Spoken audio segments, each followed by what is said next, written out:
বালুরঘাট এক্সপ্রেসে মুসলমান বৃদ্ধের মহিলার ভিডিও করার ভিডিও এবং সেই মুসলমান বৃদ্ধকে মহিলা থাপ্পড় খাওয়ার ঘটনাটা দেখেছেন? জানেন তো এটা আমাদের বিরোধী দল নেতা শুভেন্দুবাবু পোস্ট করেছে। আপনারা অনেকেই কনফিউজড, কে ঠিক কে ভুল। দেখুন, সেটা বলার জায়গায় আমি নেই, আমি পুলিশ নই, আমি প্রশাসন নই, আমি সিআইডি নই, আমি সিবিআইও নই, কিন্তু আপনাদের সঠিক মতামতটা তৈরি করতে একটু হেল্প করতে পারি এবং আমি নিশ্চিত এই ভিডিওটা দেখার পর আপনারা আপনাদের মতামত তৈরি করতে পারবেন। তার আগে আপনাদের থেকে আমি কয়েকটা মিনিট চেয়ে নিচ্ছি। প্রথমত, একটা ভিডিও ভাইরাল হলো যেটা শুভেন্দু অধিকারীও পোস্ট করলেন, যে একজন হিন্দু মহিলা তিনি হঠাৎ করে একজন মুসলিম বৃদ্ধকে গালে থাপ্পড় মারছেন। এই ভিডিওটা আমি বললাম কি না করি যে আপনি একটু করে বসুন, আমি একদিকে দূরে বলছি তাও আপনাকে কিছু বলে না। এত স্বভাব কিসের খারাপ, তাদের জন্য লোকগুলো আজকে এত কিসের জোরে আমার রাগ উঠছে না। এই ভিডিওটা প্রথমে সবাই দেখলেন, সবাই দেখার পর দুটো মানুষ বিভক্ত হয়ে গেলেন। একদল মানুষ, আমি আবার বলছি এই ভিডিওটা কিন্তু অনেকেরই ভালো লাগবে না, তারা আগে থেকে বলে দিচ্ছি তারা কেটে পড়তে পারেন, আমার কোনো দায় নেই কাউকে সন্তুষ্ট করার। প্রথম কথা, এই ভিডিওটা ভাইরাল হলো, তো এই ভিডিওটা নিয়ে একদলের বক্তব্য হচ্ছে যে হ্যাঁ, একজন মুসলিম বয়স্ক লোক এরকম কাণ্ড কারখানা করেছেন, শুভেন্দু অধিকারী ঠিকই করেছে সব পোস্ট করে, ঠিকই করেছেন এসব করে, এরকম করবেন কেন। আরেক দলের বক্তব্য যে সত্যি বৃদ্ধটাই কাণ্ড করেছিল কিনা তার প্রমাণ দেওয়া হোক, সত্যি লোকটার মোবাইলে চেক করা হোক কোনো ভিডিও আছে কিনা, নাকি এমনি এমনি লোকটাকে মারা হলো। দুদিন এই নিয়ে বিতর্ক চললো। আজকে সকালবেলা ঘটে গেল একটা অন্য ঘটনা। সত্যি সত্যি একটা ভিডিও মার্কেটে এলো, যে ভিডিওতে দেখা যাচ্ছে যে ওই মহিলাটা লোকটার ফোন চেক করছেন এবং করতে গিয়ে সত্যিই দেখা যাচ্ছে লোকটা ভিডিও করছিল, এবং সেই ভিডিওতে দেখা যাচ্ছে যে লোকটার ফোনে সত্যি ভিডিও করতে করতে ওই মহিলাটার ছবি চলে এসছে। এই যে ভিডিও করেছে, এই যে 30 মিনিটের ভিডিও,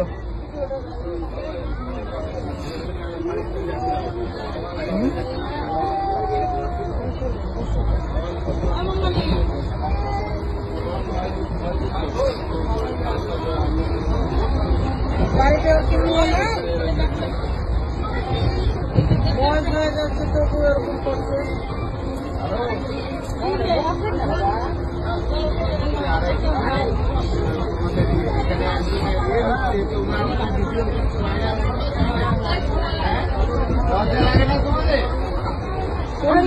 কলঙ্ক যে ওই জন্য ভিডিও করছে চলে এসছে। এখন কোনটা ঠিক? সত্যি বয়স্ক মানুষটা প্রবাবেল মলেস্টার নাকি সেই মহিলাটা ঠিক? দেখুন, আমি বলতে পারবো না, কিন্তু এখানে আমি আপনাদের আরো একজন মহিলার কথা বলবো। এই গোটা স্টোরিতে আরো একজন মহিলা আছে, আপনি কি জানেন? আপনারা হয়তো জানেন না। সেই মহিলা হচ্ছেন ইনি, এবং এনার নাম হচ্ছে ছন্দারানী দাস। এখন এই মহিলা এই গল্পে কোথা দিয়ে এলেন? এই গল্পে এই মহিলা এলেন কারণ ওই মুসলমান, আপনি দেখে বুঝতে পারছেন এই মহিলা হিন্দু, কপালে সিঁদুর পরা ইত্যাদি, হাতে শাখা। এই মহিলা চিকিৎসা করতে যাচ্ছিলেন, এই মহিলার চিকিৎসা করতে এই মহিলাকে নিয়ে যাচ্ছিলেন এই বৃদ্ধ, যার বিরুদ্ধে মলেস্টেশনের অভিযোগ। অর্থাৎ একজন মুসলমান বৃদ্ধ, তার প্রতিবেশী এই হিন্দু, তার মেয়ে সমান এই মেয়েটিকে নিয়ে চিকিৎসা করতে যাচ্ছিল। অর্থাৎ শুরুতেই যারা হিন্দু মুসলমানের অ্যাঙ্গেল ঢোকাতে চাইছিলেন, আমি আবার বলছি আপনাদের ভালো লাগবে না, কিন্তু আপনি কি বলছেন? হ্যাঁ দেবাংশু, একজন হিন্দু মহিলাকে চিকিৎসা করাতে নিয়ে যাচ্ছে মানে কি এই বয়স্ক মানুষ সঠিক? না না না, দাঁড়ান, গল্প এখানে শেষ নয়। এখন এখানে গল্পটা হচ্ছে একটু অন্য অ্যাঙ্গেল দিয়ে আপনাদেরকে ভাবতে হবে। প্রথমে আপনি একটু বিচার করে দেখুন, আমি তো আসল গল্পে এখনো আসিনি, একটা এমন জিনিস দেখাতে চলেছি, দেখার পর আপনারা একদম ক্লিয়ার হয়ে যাবেন যে আমরা আমাদের বয়স্ক মা বাবা যারা একসময় শুধু লাল টিপে ফোন কাটতে হয়, সবুজ টিপে ফোন ধরতে হয়, এইটুকু জানতেন, সেই বয়স্ক মা বাবাদের ভিডিও করতে দেখেছেন কখনো? দেখবেন তারা ভিডিও করতে গিয়ে ভুল দিকে ক্যামেরা তাক করছে, ভুল দিকে ভিডিও ক্যামেরা তাক করছে। আমরা ওদের অনেকে বুঝিয়েছি, হ্যাঁ তোমরা কি করো, ভিডিও করতে পারো না, কিন্তু কিছু করার নেই, কারণ তারা এটা জানেন না। এই বয়স্ক ভদ্রলোকটাও কিন্তু সেরকমই। ঘটনাচক্রে এই বয়স্ক ভদ্রলোক সেদিনকে জঙ্গিপুর স্টেশনে সম্ভবত তিনি তার বাইক রেখেছিলেন, এবং তিনি তার বাইক রেখে সেই বাইকটার ভিডিও করছিলেন। কেন ভিডিও করে রেখেছিলেন? যেন পরবর্তীকালে এসে দেখতে পান সেই বাইকটা চুরি হলো কি না হলো। এবার সেই রেকর্ডিংটা তার অফ করা হয়নি, সেই রেকর্ডিংটা ওই অবস্থাতেই তিনি পকেটে ঢুকিয়ে নিয়েছিলেন। পকেটে ঢুকিয়ে নিয়ে তিনি ট্রেনে বসে যখন কিছুক্ষণ পর তার খেয়াল হলো তিনি পকেট থেকে ফোনটা বার করলেন, করে দেখলেন তার ভিডিও অন। এবার তিনি ভিডিওটা ব্যাক করতে গিয়ে চেপে দিলেন ফ্রন্ট ক্যামেরা। এখন আপনি বলবেন, দেবাংশু তুমি তো আচ্ছা গল্প দিচ্ছ, তুমি কি করে এইসব গল্প নিয়ে কনফিডেন্ট হচ্ছ? এই গল্প নিয়ে কনফিডেন্ট হওয়ার আগে এই যে মহিলার কথা বললাম, আমি ধন্যবাদ জানাই দীপক দাকে, তারা এই মহিলার বক্তব্য তুলে এনেছে। আগে মহিলার বক্তব্যটা একবার শুনিয়ে নিতে আবার যাবেন না, আসল প্রমাণটা দেবো। এই মহিলার বক্তব্য সত্যি সেটা আপনাদের বিশ্বাস করতে হবে না, সবটা দুধ কা দুধ পানি কা পানি করছি। আগেই মহিলার বক্তব্যটা শুনে নিন। আপনারই সঙ্গী আর কি মালদা যাচ্ছিলেন, সেই সময় এক ভদ্র মহিলা, তিনি নাকি ভিডিও করছেন এমনটাই দাবি, তারপরে মোবাইল ফিরে এক অকথ্য ভাষায় গালিগালাজ মারধর করে। কি বলবেন? আমরা তো পাশের বগিতে ছিলাম, তো এসে দেখলাম মানে হতভম্ব হই, একটা বাবার বয়সের লোককে মারছে, কেউ তো প্রতিবাদ করলো না।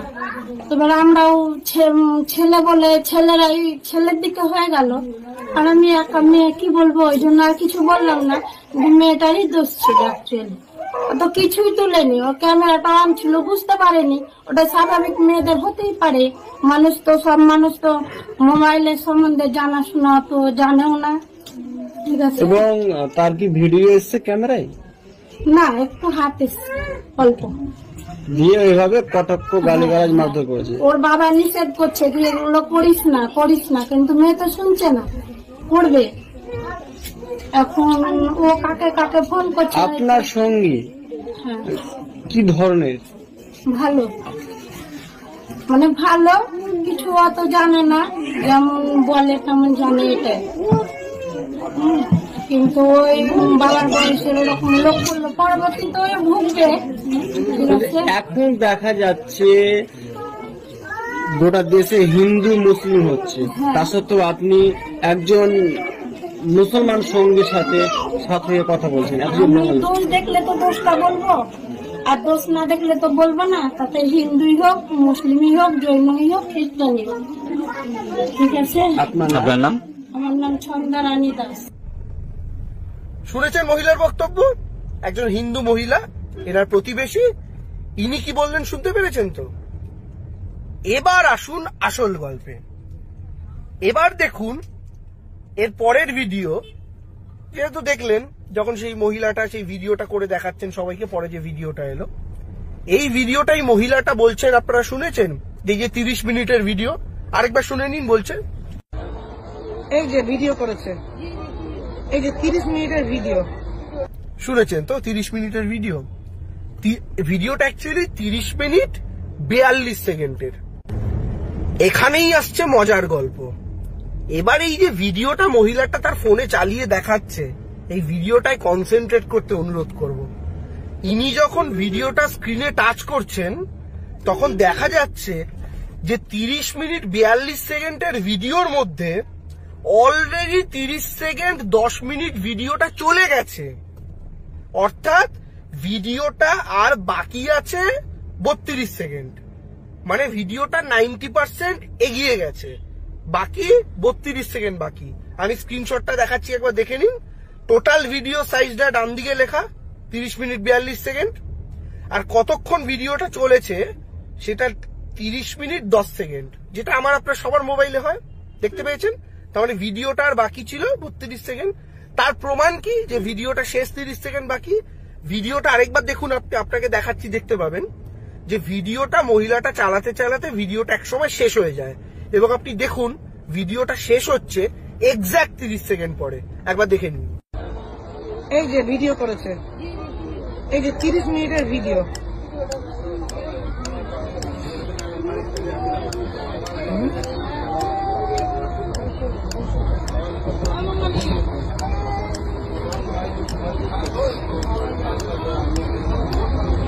বাড়িতে কিনে না বয়স হয়ে যাচ্ছে তো এরকম করছে।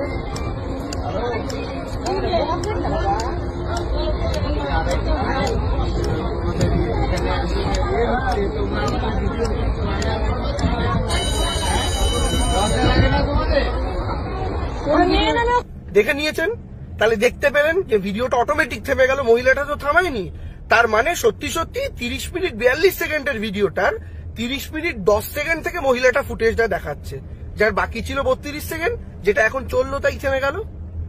এবার আমি আপনাকে জিজ্ঞেস করছি, একজন মানুষ 30 মিনিট 10 সেকেন্ড ধরে মহিলার ভিডিওটা রেকর্ড করতে পারেননি? তার পাশে বসেছিল, তিনি 30 মিনিট ধরে ফোনে ভিডিওটা অন করে রেখে গেছেন শুধু একটা মহিলার বাঁ দিকের হাত তুলবেন বলে, এবং তারপরে 10 সেকেন্ডে এসে ভিডিওটা করেছেন। এটা বিশ্বাস করেন আপনি? একজন মানুষ 30 মিনিটের ভিডিও কখন করে? যখন ভুলবশত তার দ্বারা ভিডিও হয়, এবং এই ভিডিওটাতেই যাবতীয় প্রমাণ লুকিয়ে। কিন্তু এই ভিডিওটা দুঃখের বিষয় এখন জিআরপির কাছে জমা দেওয়া, এবং জিআরপি এই ভদ্রলোকের, যখন ওই মহিলা ভদ্রলোকের নামে মামলা করেন, কেস করেন, জিআরপি ভদ্রলোককে থানায় নিয়ে যায়। থানায় নিয়ে যাওয়ার পর লোকটার ফোনে যখন ভিডিও চেক করে, জিআরপি বুঝতে পারে কেসটা ভুয়ো, ভদ্রলোকের আসলে কোনো দোষ নেই। জিআরপি ফোনটা শুধু জমা রেখে ভদ্রলোককে বাড়ি ছেড়ে দিয়েছেন। এই ভিডিওটা এই মুহূর্তে জিআরপির কাছে জমা রয়েছে, যে ভিডিওটার প্রথম প্রায় 30 মিনিটই অন্ধকার, মানে প্রথম 2 মিনিটে শুধু তার বাইকের ভিডিও আছে, যেখানে তিনি বাইকটা রাখছেন, ভিডিও করে রাখছেন, যে পরে এসে যদি চুরি টুরি হয়ে যায় দেখাতে পারবো। আমরা অনেকে করি, গ্যারেজে গাড়ি রাখলে ভিডিও করে রাখি, কোনো অসুবিধা হলো কিনা ইত্যাদি। ওই প্রথম 1-1.5 মিনিট ওই ভিডিও, তারপরটা পুরো অন্ধকার। কেন? কারণ তার পকেটে ছিল। যদি লোকটার কোনো মহিলার ভিডিও ভাবে করার হয়, তাহলে কোনোদিন 30 মিনিট পরে গিয়ে সেই ভিডিওটা আসবে না। আর এই মহিলাটার যদি আরো কোনো, এই মহিলাটা যিনি ভিডিওটা দেখাচ্ছেন ক্যামেরাতে, তিনি যদি আর খারাপ কিছু পেতেন ভিডিওটায়, তাহলে তিনি স্ক্রল করতে করতে একটা 30 মিনিট 42 সেকেন্ডের ভিডিওকে 30 মিনিট 10 সেকেন্ড অব্দি টেনে নিয়ে যেতেন না, তারপরে 10 সেকেন্ড দেখানোর জন্য। ভদ্রলোকের যদি সত্যি খারাপ ইন্টেনশন থাকতো, তাহলে প্রথম 30 মিনিটের মধ্যে অনেক কন্টেন্ট থাকতো। এখনো আমি বলার জায়গায় নেই কে ঠিক কে ভুল, তবে একটা কথা বলতে পারি, একটা সহজ উপায় আছে। লোকটা সত্যি ফোন অপারেট করতে জানেন না, নাকি ইচ্ছাকৃত করেছেন, এইটুকু বুঝতে হলে লোকটার ফোনের গ্যালারিতে চলে যাওয়া উচিত, এবং গ্যালারিতে গিয়ে তার পুরনো যদি আর কোনো ভিডিও করা থাকে সেগুলো চেক করা উচিত, এবং দেখা উচিত যে লোকটা তার অন্যান্য ভিডিওর ক্ষেত্রেও এরকম অসংলগ্নতা আছে কিনা। অর্থাৎ আমাদের মা বাবারা যেরকম করে থাকেন, একটা জায়গা তুলতে গিয়ে অন্য জায়গায় ক্যামেরা চলে যাচ্ছে, গাছপাতা চলে আসছে, যে এলিমেন্টগুলো তোলার কথা না সেগুলো চলে আসছে। যদি দেখা যায় তার অন্যান্য ভিডিও তো একই রকম ভুল আছে, তাহলে বুঝতে হবে লোকটা সত্যিই নির্দোষ। আর যদি দেখা যায় লোকটা খুব সুন্দরভাবে প্রম্পট ভিডিও করতে পারছে, তাহলে আমার মনে হয় একটা তদন্তের অবকাশ আছে। কিন্তু সবকিছুর ক্ষেত্রেই এই মহিলার বক্তব্য, এই দ্বিতীয় মহিলার বক্তব্য এবং লোকটার ফোনের টাইমিং, আমার মনে হয় সবটা নজরে রেখে নিজেদের মতামত তৈরি করা উচিত, কোনো 30 সেকেন্ডের ভিডিওর ভিত্তিতে নয়। আশা করি আপনাদের বোঝাতে পারলাম। হিন্দু মহিলার বক্তব্য শুনলেন। শুভেন্দু অধিকারীর মতো রাজনৈতিক কুলাঙ্গাররা, যারা এই বিষয়ে সাম্প্রদায়িক রাজনীতি করার জন্য গোটা ভারতবর্ষেরও হাজার হাজার ঘটনা ঘটছে, বেছে বেছে এমন একটা ঘটনাই পোস্ট করেছে যেটাতে একজন দাড়িওয়ালা মুসলমান থাপ্পড় খাচ্ছে। মানে কি, আরো হিন্দু মুসলিমের মধ্যে বিভেদ বাড়াও, আরো খেপিয়ে দাও যে দেখেছো মুসলমানরা এরকম করে। কেন শুভেন্দু বাবু? কোনো হিন্দু করে না, কোনো খ্রিস্টান করে না, কোনো জৈন করে না? ধর্মের মধ্যে আবার ভাগ হয়, অপরাধীর ধর্ম হয়। আর 5টা মানুষ যারা গাড়িতে শ্লীলতাহানি করে গিয়ে সঞ্জয় রায় একজনকে রেপ করে মেরে দিল, সে সঞ্জয় তো হিন্দু, তো তার ধর্ম নিয়ে আমরা আলোচনা করতে বসবো এখন? হিন্দু হয়ে রেপ করেছে, এটা কোনো আলোচনা হলো? তো দয়া করে কেউ এই সাম্প্রদায়িক ট্র্যাপে পা দেবেন না। ফলে বুঝতে পারছেন সোশ্যাল মিডিয়া এমন একটা জিনিস যেটা আমাদের দেখানো হয় এবং যেটা আমরা অ্যাকচুয়ালি ঘটনা, তার মধ্যে আকাশ পাতাল পার্থক্য থাকে। তাই একটা গোটা এপিসোডকে কখনো 30 সেকেন্ডের ভিডিও দিয়ে জাজ করতে নেই। আপনাদের কাছে এইটুকুই অনুরোধ থাকবে, ভিডিওটা শেয়ার করুন, করে যারা সাম্প্রদায়িক দাঙ্গা ছড়াতে চাইছে, মিথ্যা রটাতে চাইছে, দয়া করে তাদের মন থেকে ঘৃণার বিষ বার করতে আপনারা প্রত্যেকে সহযোগিতা করুন এবং এই তথ্যটা ছড়িয়ে দিন।